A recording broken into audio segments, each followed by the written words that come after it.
God is to be worshipped by all nations. All leaders, or judgment will fall. In these days that we're living in, we are seeing a complete breakdown of leadership with any godly values. We are witnessing leadership at every level unlike ever before. There was a time that we were seeing a biblical movie playing out before our eyes. It would be now, and the movie title would be Romans 1. Leadership that desires to close churches, allow immorality to run freely through our schools, and not only allow lawlessness but promote it, can be labeled an unbiblical government. With our source of truth, the Holy Scriptures, we can observe what is happening around us in the world through the lens of the Bible and discern what is good and what is evil. We can see this in the kings of the Old Testament. We can see this in our own leadership today. No doubt about it, God is in complete control, and He ordains these people to be in these positions through His sovereign plan. The king Nebuchadnezzar believed himself to be God as he was ruling Babylon, and had been filled with so much pride and ego that any thought of the true and living God was not even a blip on his screen. Daniel 4:33 says, "Immediately the word concerning Nebuchadnezzar was fulfilled, and he was driven away from mankind and began eating grass like cattle, and his body was drenched with the dew of heaven until his hair grown like eagle's feathers, and his nails like birds' claws." Daniel 4:34, "But at the end of that period, I, Nebuchadnezzar, raised my eyes towards heaven, and my reason returned to me. And I blessed the Most High and praised and honored Him who lives forever. For His dominion is an everlasting dominion, and His kingdom endures from generation to generation." God had taken everything from Nebuchadnezzar to show him that indeed there was a God, and left him in the desert void of all his riches that he once had, turning him into a savage beast-like animal till he repented and came to his senses that God is the only God. He came to his senses and realized that there is only one true God.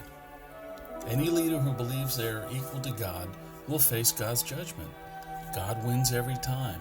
God is sovereign, and He orchestrates all things to happen. All rulers, evil or not, are ordained by God. Let's listen to what John MacArthur says about leadership in the government. I know there are a lot of people who are pursuing political power. That's a dangerous thing to pursue. Dangerous. Because God has requirements for those in power. And I want to share just some of them with you. Because nations are basically formed by those who lead them. And by what they demand and what they tolerate, a nation will be defined. So what does God require? Let's go back to Psalm 2. I'm going to give you a lot of scripture, so just kind of hang on and listen. Psalm 2, verse 10. "Now therefore, O kings, show discernment. Take warning, O judges of the earth." If you're in a position of power, whether you're a king or a judge, governor, president, vice president, congressman, senator, mayor, whatever. Take warning. Worship the Lord with reverence and rejoice with trembling. Do homage to the Son, that He not become angry and you perish in the way, for His wrath may soon be kindled. How blessed are all who take refuge in Him. Reject the Son of God, and you will anger God, and His wrath will fall on you. All positions in government are ordained by God. These positions carry a weighty responsibility upon the shoulders of those who are in them.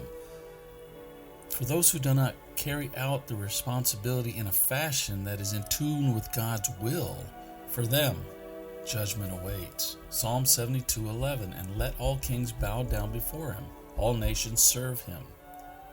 We've heard it before. The fear of what?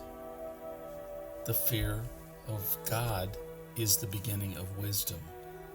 This is what's expected of leaders. All nations are to bow down to God. Rulers and leaders are not to be elevated as our living God.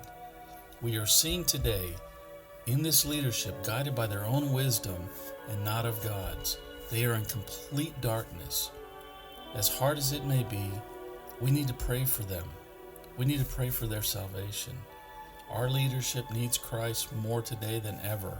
So please keep these officials who have been ordained by God in your prayers.